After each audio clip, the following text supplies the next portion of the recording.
everybody. This is From Adversity to Awakening podcast, a weekly podcast that helps set you free, something like that. Anyway, I'm your host, Peggy O'Neill, and I have been sick, but now I'm back.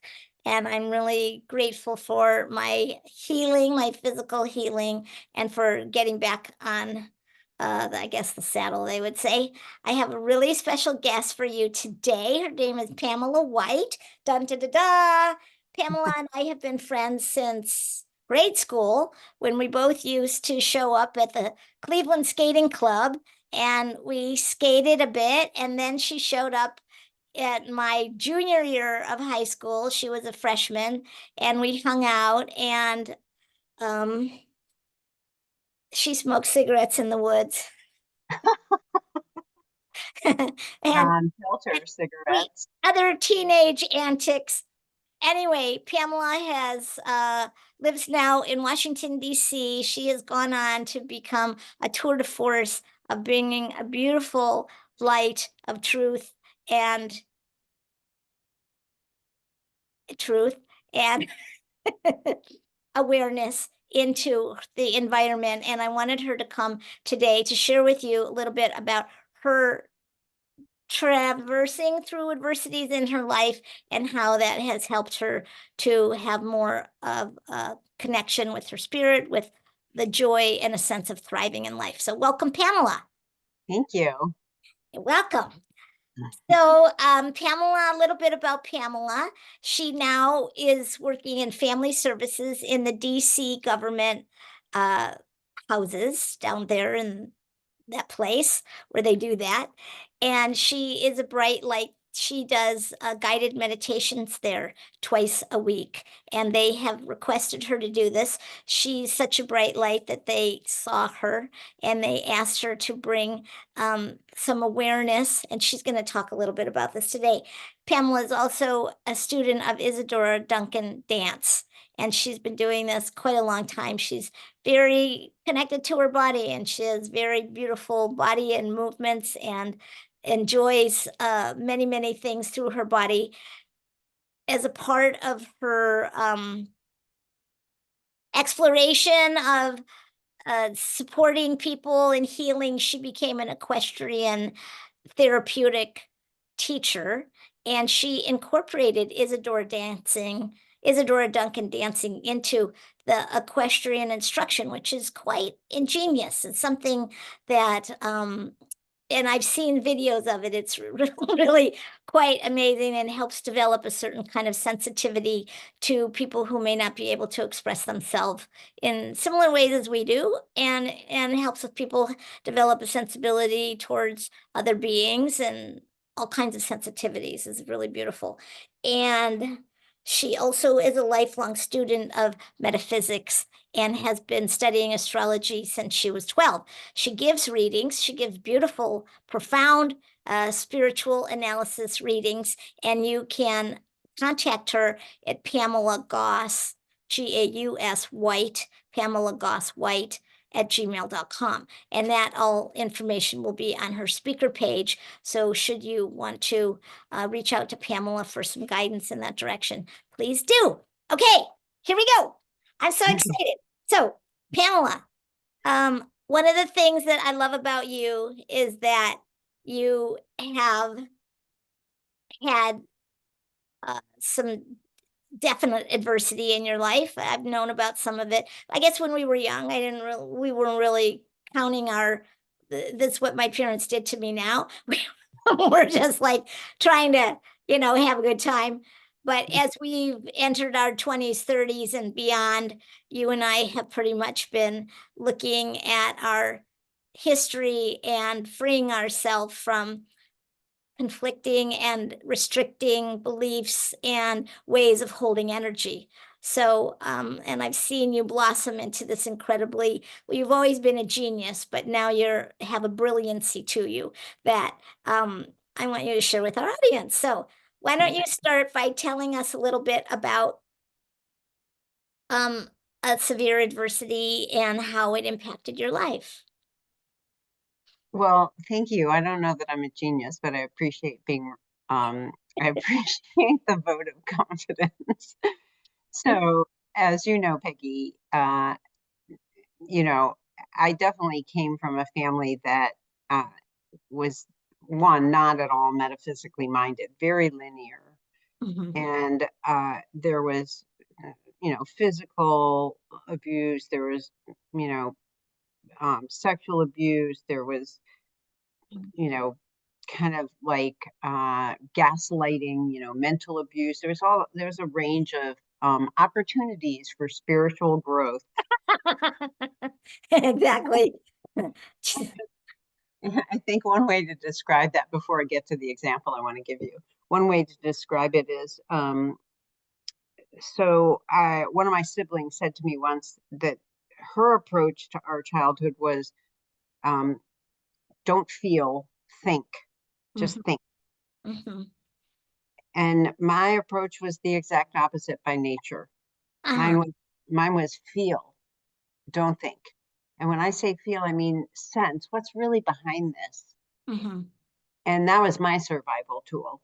Yes. Because if I used my intellect in that concrete way, I would have recognized that there was no way out Mm. because I didn't have any power because I was just a kid. If I were thinking, that would have been my Yeah. preoccupation.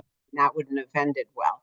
But Yeah. going outside of that, and I don't mean disassociation in the clinical sense, I just mean stopping and feeling and quieting and creating space between the brain and saying, what's really happening here? And being able to, as a result of so much trauma, when I'll be very simplistic and jumping out of my body on a regular basis, Yeah. I have Thanks. a little longer radius than some of my colleagues. And with that in mind, allowing that sense of what's really happening makes it very clear. I don't have the words, but I can feel that this is coming from somebody else's sadness, or this is coming from somebody else's wound, or this is coming from somebody else's fear of their own survival, and I am somehow a threat to that, or some other dynamic. But it's always been kind of a metaphysical, mechanical thing for me, so that what I would do later, and I'm sure I've used this expression with you, Peg, in different conversations, but I'll just refer to all of that as the unseen forces. Yes. So I don't necessarily, okay, this is clearly an electromagnetic field on my body. I don't even go there. I just say unseen forces to make it as simple as possible, Uh-huh. because everybody can kind of feel that. Okay, with that in mind, you mentioned the body, and I'll just use this very briefly, that when I was pregnant with my first child, I knew that if I went to the hospital to deliver the baby, that my body would respond to the environment and say, Mhm. ah, Mhm. time for a, you know, mammogram and a C-section and a lobotomy and I like that progression. knew not to go to the hospital. I knew to go home and have the baby at home. Now, Right. at that time, somebody told me, I didn't look the law, but my understanding was it was illegal to have a home birth in DC at that time. Wow. Um, and my thought, of course, was, who's going to, like, trust me, it would not have surprised me if my family called the police and said, Mhm. she's having a baby at home, arrest her right away. But in any event, that's just an example. And of course, everything went beautifully at home.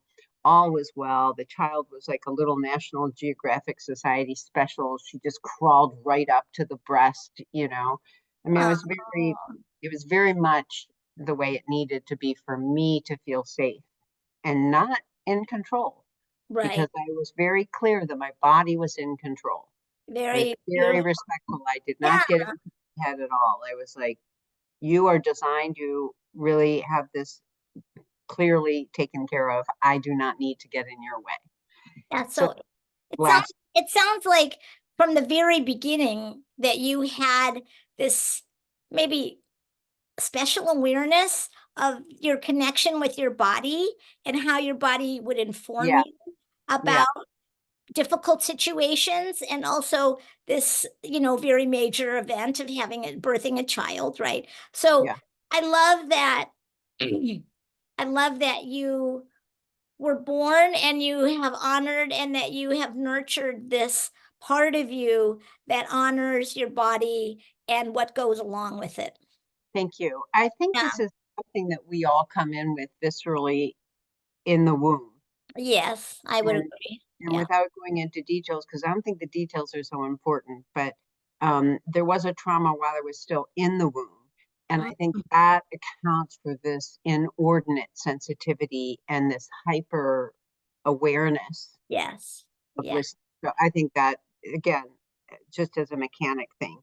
So, but to answer the long-winded intro, to answer your question, I think outside of everything I just said, there was one time when I was, and you did mention the horses, that properly we would refer to it as a therapeutic riding instructor. I'm Uh, sorry. No, Yes. no, you don't need to apologize. I'm just saying what we would call it. And Well, I didn't think that the horses were that happy. So I took the Duncan dance, took the riders off the horses, worked with music, Duncan technique in a small paddock, and then the horse's response would be part of the therapeutic intervention. So, with that being said, this friend of mine invited me to go riding at her barn, and it wasn't a barn that I was aware of. I mean, I was aware that she went there, but it wasn't a barn that I knew about. And they were very, my barn was very like safety conscious, not saying this barn wasn't, but just saying they were very competitive conscious. And I was not. I'm just like a therapeutic riding instructor. I right, mean, right, I'm right. equine massage therapist for the U.S. Park Police. I was all like there, I wasn't like get the gold ribbon or the blue ribbon or whatever it is. Obviously, I don't even know what the ribbon is, the Well, gold yeah, medal, whatever it was. proof is in the pudding right there. Yeah. So anyway, I was at another barn that I wasn't familiar with, and on a horse that I tried my very best to get in touch with, but the horse did from the beginning did not seem to care very much for me. And at one point, that we were in a barn with a wide open barn door, and a bird flew in, and the horse was already unhappy and just took off without me, basically. And without going into all the details about my seat or my reins or anything like that. And because I'd fallen off a horse before, not all the time, but I had, I kind of thought, oh, just roll into it. I did not calculate the physics of it all, right? How fast the horse is now in the ring, where my stirrups are, where my seat is, where my reins are, and the trajectory of when he flips me off, Hmm. how I'm able to roll or not roll. And the second I hit the footing, the ground, I immediately know that I've fractured my spine, and I immediately know the location because I can feel the white. I can see the light, and I can feel the white light of the nervous system going, alert, alert. Beautiful. Hmm. Now, yeah, it was quite beautiful. Um, now I really almost want to make this story 5 hours long, but I'm going to spare you and everybody else listening and Thank you. cut to the chase and say that from that moment to communicating to the person that I was a guest of, to the barn manager who paid no attention to me when I said that I had broken my spine and they needed to call an ambulance. And he tried to lift me up, and I was so in shock. I've never done LSD, but I was like, this seems to me what LSD would be like. You're hallucinating. This couldn't possibly be happening. Wow. But it's because in these two people's heads, they couldn't fathom how I could possibly know what had just happened.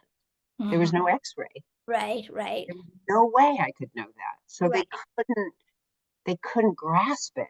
And right. because it was so obvious to me, I couldn't grasp that I wasn't able to communicate that.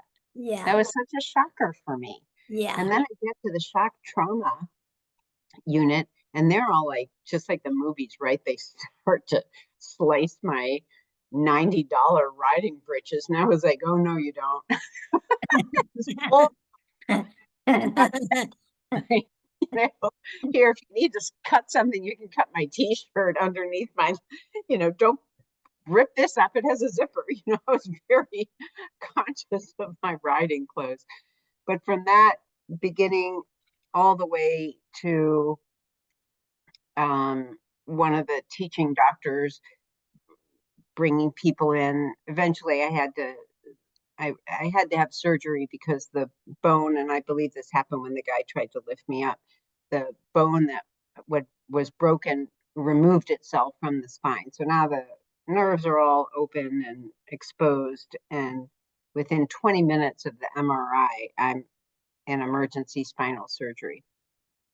And this is kind of funny, so I'll just share it. I want to talk to the surgeon because I've never had surgery before. I don't, but this is like the big leagues for me, right?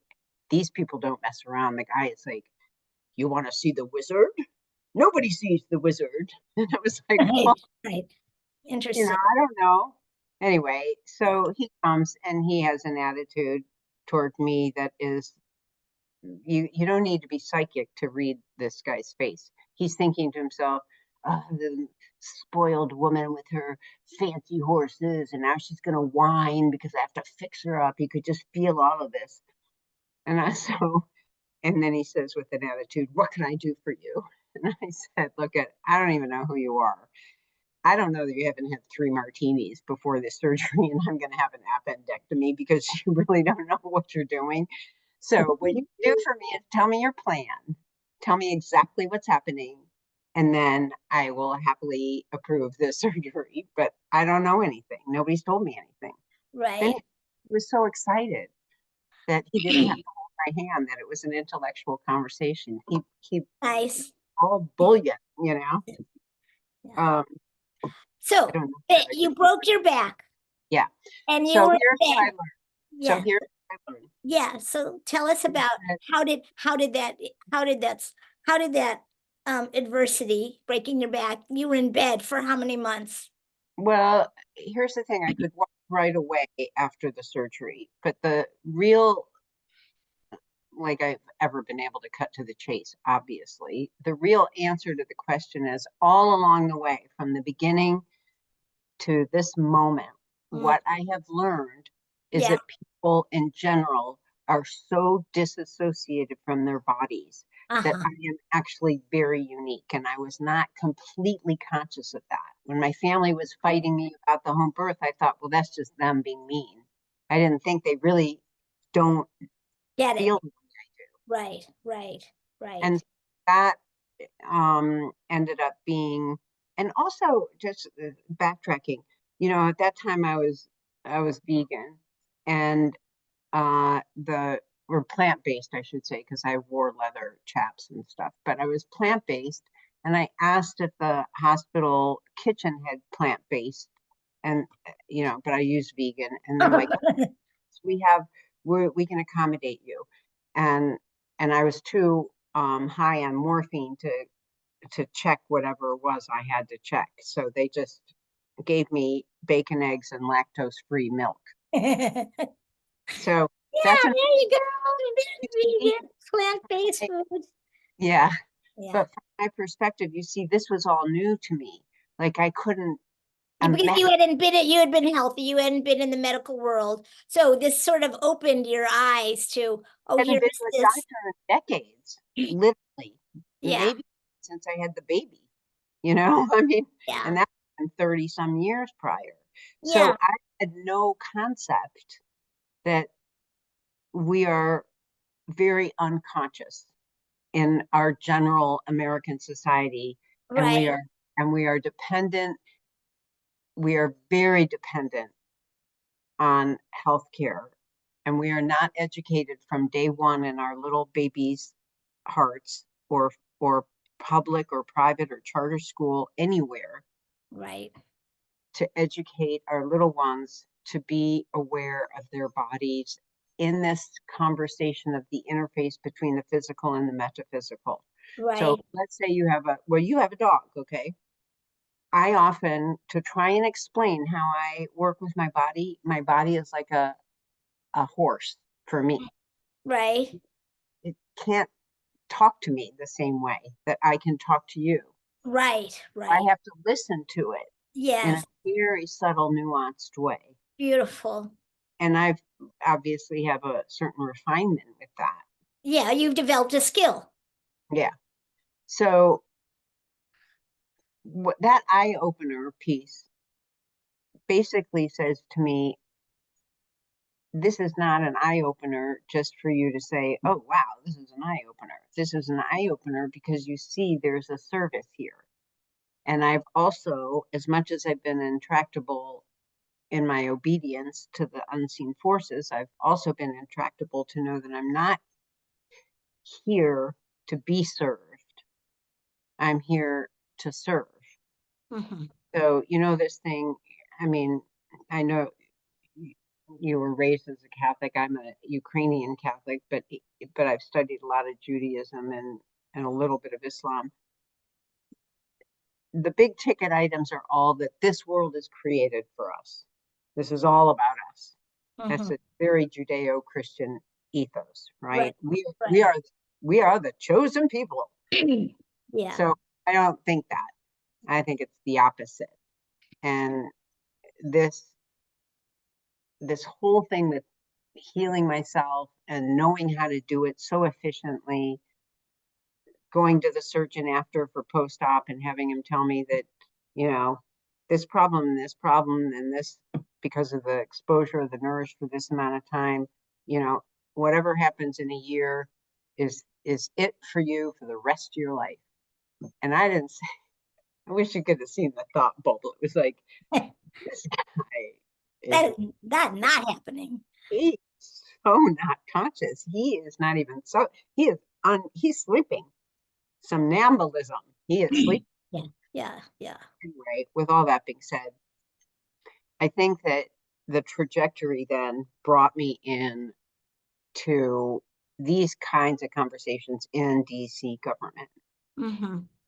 And that's where the meditations started, is to help other people tune in to that conversation between the physical and the metaphysical. Now, I don't want to go on and on about the meditations, but I do want to give you a quick example.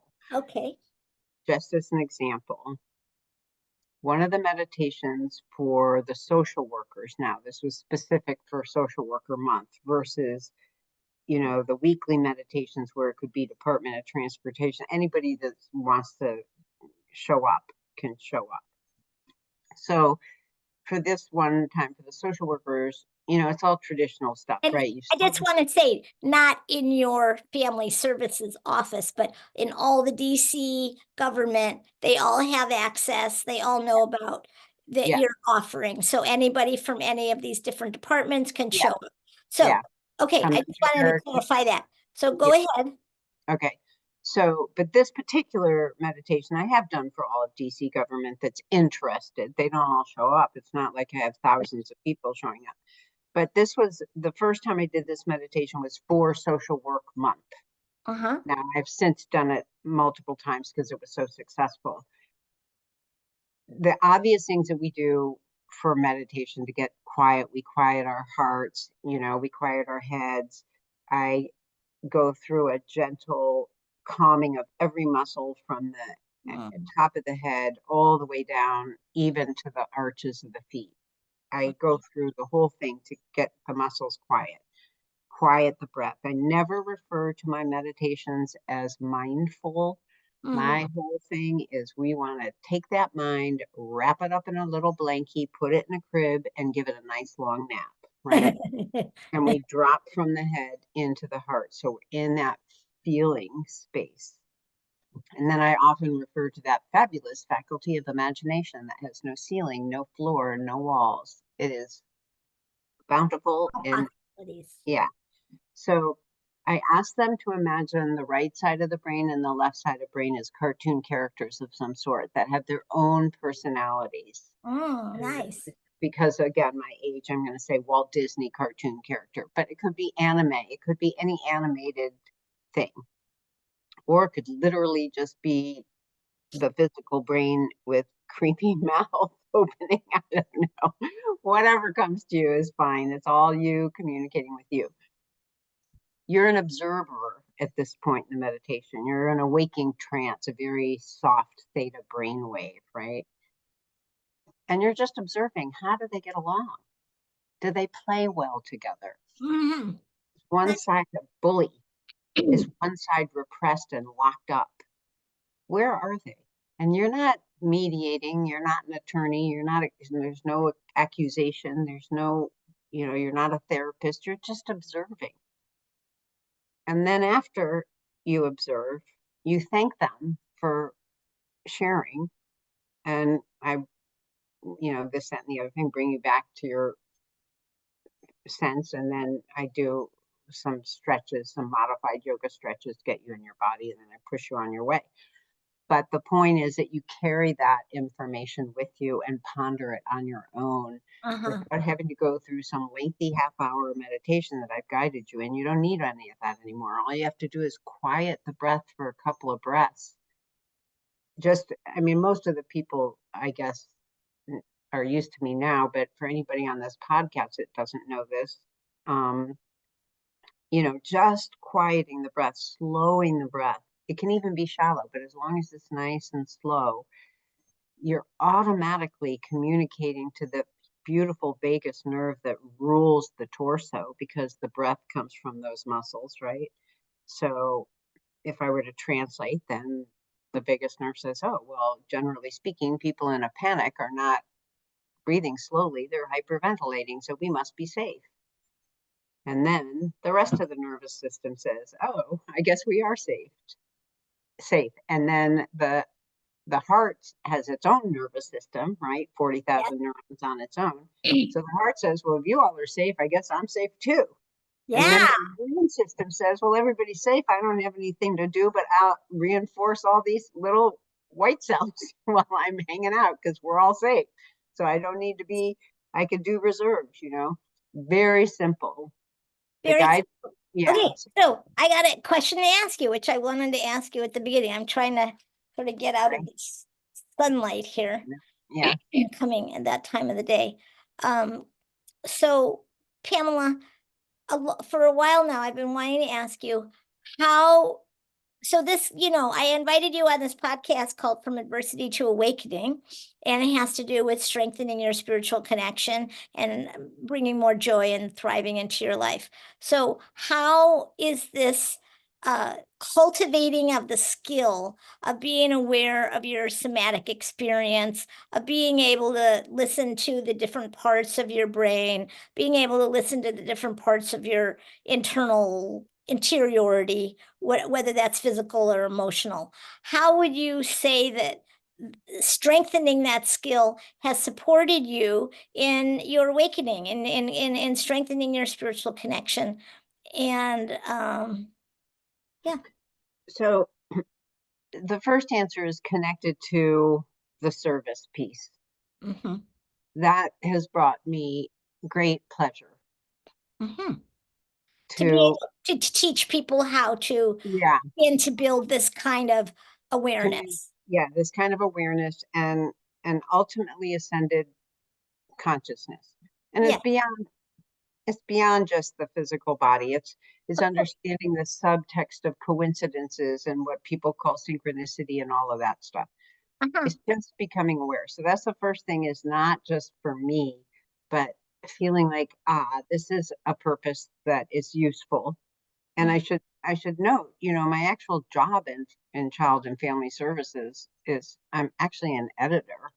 Yes. I edit all these documents that go up to the feds. I'm constantly snipping away dangling participles. So my job is not even a case carrying social worker. Uh-huh. But because I have all this other esoteric background, Yeah.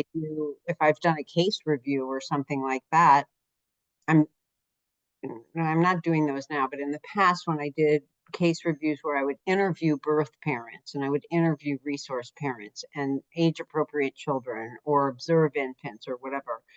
It was very clear to me that I was giving information that people would be like, we have never thought of that in our entire existence. Mhm. And then I would feel happy that I had opened up a little portal for them. Mhm. So all of that is part of it. Okay, Now, great. there's another component, and that is my own ongoing growth because none of this is static. Right. Right. So, And I was going to try to figure out how to bring that in because you've been a spiritual aspirant your whole life. yeah. And you have done a lot of study and a lot of practice. And I think I'm curious how it's connected to all this. So when you say your whole life, I just want to emphasize that from the beginning of my capacity to write, Mhm. this is recorded. Mhm. And even when I had my very first diary, which Mhm. my Yeah, older I, siblings I can couldn't read. relate to that. Yeah, really, I can. Yeah, even my older siblings, of course, took it and read it and Yeah. laughed at me for it. But then for One of Christmas, for Christmas one year, gave me a book called Children's Letters to God because the, they perceived this in me. yeah, beautiful. Yeah. Yeah. So anyway, all of this is to say the unseen forces, that's how I do it. It's not that I don't use my religious, you know, it's not like I don't say the Lord's Prayer, but even when I do the genuflection, it's like in the name of the limbic system, the celiac ganglion, the right lung, the left lung, and my atrial nodes, you know, like I'm out there for a lot of people. But every time I'm doing that, I'm linking that vibration or frequency of that limbic system. I mean, it's not just in my little, you know, pineal or pituitary or whatever, but I'm just saying that I'm linking that because I'm consciously doing it with what's around me, whatever these unseen physical or metaphysical forces are, on the quantum level to the regular level. Well, that's And beautiful. thanks. As a result of that, I Yeah, have that I was have the been next question. guided. What's the Yeah, result? I've been guided into all sorts of profound spiritual, but always rigorous disciplines. Well, and I would imagine experiences. Yes, yeah. Um, Yeah. I wasn't. I hadn't thought about this for a while, but I think I may have mentioned. Well, I know I've mentioned this to you. Maybe not. May not have talked about for a long time. But at some point in my metaphysical journeys, I became aware that my father's family were all Jewish people, and that they had hidden this Jewishness. Oh, very interesting. Uh-huh. They It's not a common story, but I didn't know anything about it. I didn't find out till I was almost 18. Okay. And as a result of that, I wanted to study Judaism. And Uh-huh. I figured, you know, if you're going to want to figure out who Christ is, you should go to the Catholic First Church, and then you can go to all the different denominations, but go there first. So similarly, to study Judaism, I went to Orthodox and Lubavitchers to study with them for 5 years. Uh-huh. And conveniently, because I'm in DC, there's a Orthodox synagogue right in Georgetown where I was living. So it was very easy for me. And the Lubavitchers were within walking distance, so I could do all that. Now, in that process, at one point I had an intuitive prompt. Yes. It was one of those, what would Jesus do? I was in a quandary. I was like, what would Jesus do? And the answer was, he'd read Torah. And I Uh-huh. was like, oh, brilliant idea. I'll study Torah for 5 years or whatever. So what I did was I just listened to my, you know, intuitive or instinct or whatever it was, the like read a chapter a day until further notice, or read a chapter a week. Okay, we're getting into all the spiritual practices, and then what happened? And then after a year, without calculating ahead by any conscious effort, I Uh-huh. realized I had a perfect reading for an entire year Good. that, that covered the whole thing. Yeah. Even might be different ways of doing it. And Okay. so I studied all of that, and I had already gone to seminary earlier in an Episcopal church. So I had already studied Hebrew and I had studied Latin in high school. I don't know. Did you study Latin at Glen Oak? No way. Okay. I Well, didn't whatever. do anything I didn't have to do. So, Okay. yes, So how I did that had, impact how did all that study impact your sense of connection? because I realized that being an editor, that this Bible book was heavily edited Mm, and written by several different people. right. And I thought the only way to do this is to just translate the damn thing myself so that I can decide what I think is really going on. Oh, wow. So that's what I started doing. And Yeah. then that deepened the spiritual connection because it made me realize again, just on my own, you have two things in life. You have fear and you have love. Love Mm, is safety, fear is threat to the survival. right. And the way these were translated, and I'm not going to go into it because I surely will offend somebody, and I really don't want to do that. This is just my own personal understanding of what's really happening. That's my view of the world. Uh-huh. And that the way these words from the Hebrew, from the Aramaic are translated into English, first by King James's, group, and then by many others, is based on a fear. Yes. And because of that, you have to look at it. I personally, I shouldn't say you have to look at it. I personally see it very differently.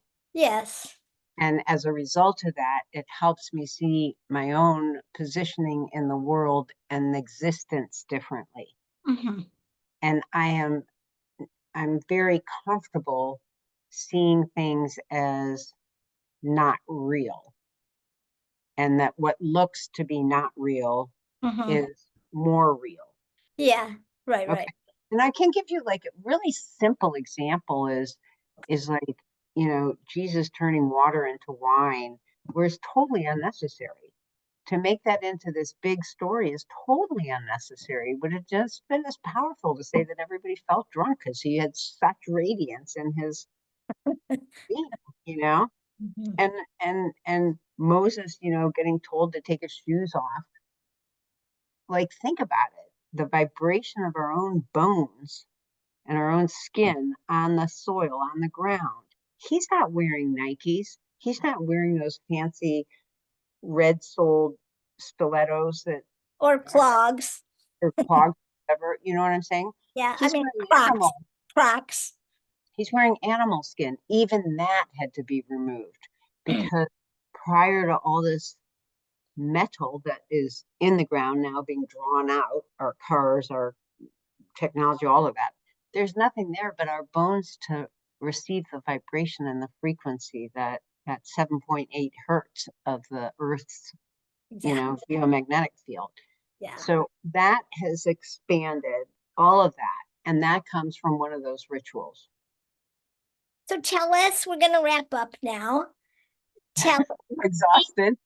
well, I don't like to take up too much of my audience's day with going on and on. Some people have long podcasts, but I appreciate people who kind of try to rein it in. So we're going to do that now. So, are there any things that you'd like to share with the audience that you have gleaned in your life experience of moving through your adversity and having more sense of uh, connection to who you really are? So I would share, and I have tried to influence many a beloved friend and family member. Sometimes I just don't know if it's possible, but I would share if you are ever able to literally not just turn down the volume of the voices in your head, Mm, but turn off the volume. mm, mhm. Um, there's some woman who does some kind of medical healing, and I can't remember her name, but a friend of mine played something. She would say, unplug, unplug. Unplug. So yeah, so I would say unplug the radio inside your head. Yeah. and drop from your head into your heart. And regardless of your religion, I don't care if you have no religion, Uh-huh. I think across the board, except from the standpoint of let's control your brain and get a lot of money from you and get a lot of property. Aside from that, the Yeah. true Oh, that one. spiritual, yeah, the true spiritual component is is consistent.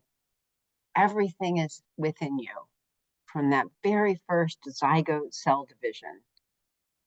Everything is within you. The answers are all within you, but you cannot hear them if you keep on listening to all these voices or if you keep on talking like I've been talking nonstop. So what happened to you? What would you say, bottom line, 2 sentences, happened to you when you learned to unplug your brain from all the noise, let's call it noise, and to tune into the truth of your heart? Two sentences. 3 maybe. Okay, I'm gonna try my best. Paragraph. Okay, no, I want to try and be concise. I would say that really genuinely being able to hear my heart has brought the peace which passes all understanding Wow. and has guided me into a calm kind of Lake Placid versus going over Niagara Falls in a barrel. Well, beautiful metaphor. Yeah, so that Very everything, beautiful. yeah, I'm not very, and don't misunderstand me. If I get hit by a truck, I might be a little Shook up. wobbly, Yeah. but I'm not very bothered by things because I see them all naturally in their place and in their time. Well, that's, one of the definitions of spiritual awakening is to be able to have a sensibility that I'm here, everything else is here, and we're all included here. And it's not just my limited perception of me and this and like this, but actually a wholeness. And we have a sense of our wholeness. And I love the phrase a peace beyond all understanding because we use the mind to try to gain certain kinds of understanding. We do this through religious study and different kinds of pursuits. And in the end, it's in our heart that, and this is what you've been pointing to all along, that sensibility of your interiority, of your somatic sense, and to the wisdom of your heart that has guided you. And Mhm. I appreciate that about you. And, it's one of the reasons I love hanging out with you. Can I just say one thing before we close? Yeah. And this is something that I end the meditations with a lot. I Uh-huh. ask the people to just take a few moments of reverence and appreciation for this magical machine we call the human body. Yes. Your first responder, it's your primary care physician, no HMO needed, accessible 24/7. It's your most valuable team player. It's your most intimate life partner. And regardless of any religious affiliation, it's your first confessor because it reveals all imbalance That's of, so beautiful. yeah. That's a beautiful, So I beautiful. think that would be the best thing that I would like to leave with people is to consider that, Yeah, yeah. I and all the 12 systems involved in the body.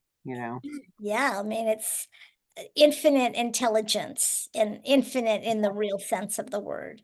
When I was in the hospital last week and I was 5 days with was too sick to listen to anything, to read anything, to watch anything, and I was just there with my mind, and I just kept coming into my heart and being with the moment, and it was hell, and that was what was happening, and my body got better. And I'm here now with you, enjoying this moment and, being able to do all those things I couldn't do when I was really sick. So I really can And another thing I would add to that list is that your body and your heart are there for your first breath, and they're there for your last breath, and they're there Right. for every breath in between. So, Got you. yeah, and while I was there in bed, I did a lot of that, appreciating the different systems, and the fact that the vision is, blows your mind, memory blows your mind, the fact that I could, eh, eh, eh, all of it, Yeah. digestion, getting Yeah. energy from food. Think of that, Yeah. right? Yeah. We just did a meditation on that. Food that's energy driving versus food that's energy draining. Well, that is a really good one. Yeah. So, anyway, this has been a really illuminating, wonderful conversation. I Well, love thanks that for you're sharing with asking. us the wisdom of Pamela White. And everybody, if you want to don't forget, she does astrology readings. She's very insightful. She's been studying it for most of her life. Yeah. And she can be reached at Pamela Goss White. That's Pamela, the normal spelling, Gaus White, WHITE at gmail.com. Yeah.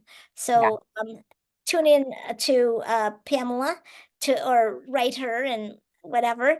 And thank you, Pamela, for being here. Thank you, all the listeners, for being here. I'm so glad that I'm back with you. I'm so glad to have had this healing in my own uh, magic machine here. My body is like a healing machine, and to be further bringing the stories of how people have overcome great adversity. And thank you so much, Pamela, for your beautiful contribution. Thank you. I'm so delighted to have been here. Yeah. Okay. Well, everybody, stay tuned. Check in next week. We'll have another amazing guest. Here we go, from adversity to awakening. And I wish you soaring on a red carpet through your life. So long for now.